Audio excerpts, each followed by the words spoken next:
Dubai news one में आप तमाम लोगों को वेलकम करते हैं। दुबई गवर्नमेंट की जानिब से एक बहुत ही बड़े ख़तरे को ज़ाहिर कर दिया गया है और जितने भी दुबई के अंदर लोग हैं, काम करते हैं, उन तमाम लोगों के लिए एक हंगामी ऐलान को जारी किया गया है।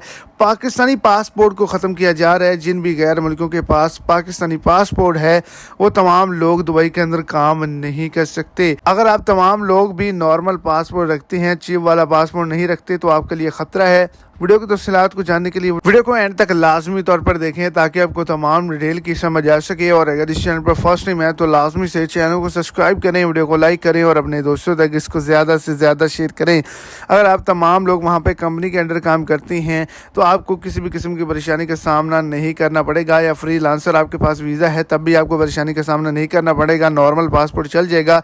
लेकिन अगर वहाँ पर आप बिज़नेस करते हैं तो आप तमाम लोगों को 1 सितंबर से पहले ई पासपोर्ट हासिल करना होगा।